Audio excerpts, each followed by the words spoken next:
ചിന്തയാണ് സർവപ്രധാനം. നാം ചിന്തിക്കുന്നത് എന്താണോ അത് ആയിത്തീരുന്നു. ഭാഗ്യജീവിതം കൊണ്ട് വലിയ കാര്യമൊന്നുമില്ല. ഹൃദയം ശുദ്ധമായിരിക്കണം. ബലവാന് വിജയം സുനിശ്ചിതമാണ്. നാം എന്തു നൽകിയാലും എല്ലാം തന്നെ 1000 ഇരട്ടിയായി തിരിച്ചു കിട്ടും. കൊടുക്കുന്നതിനൊന്നും പകരം ചോദിക്കാതിരിക്കുക, ഉള്ളത് കൊടുക്കുക. ചോദിക്കാതെ തന്നെ ഒന്നല്ലെങ്കിൽ മറ്റൊരു തരത്തിൽ നമ്മിൽ എത്തിച്ചേരും.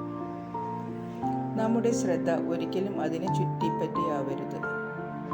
നമ്മുടെ സ്വന്തം കർത്തവ്യം ആത്മാർത്ഥമായും സന്തോഷമായും ചെയ്യുക. നിസ്വാർത്ഥമായ ത്യാഗത്തിലൂടെ മാത്രമേ ആനന്ദം നേടാനാവൂ. ജീവിതത്തിൽ അവരവരുടേതായിട്ടുള്ള നിശ്ചിതമായ ലക്ഷ്യവും വ്യക്തമായ ലക്ഷ്യത്തെക്കുറിച്ച് നല്ല ധാരണയും ഉണ്ടാകും. മുൻവിധികളില്ലാതെ ജീവിതത്തെ കാണുക, മാറ്റം അനുഭവിച്ചറിയുക. എല്ലാവർക്കും നല്ലൊരു ശുഭരാത്രി. Good night.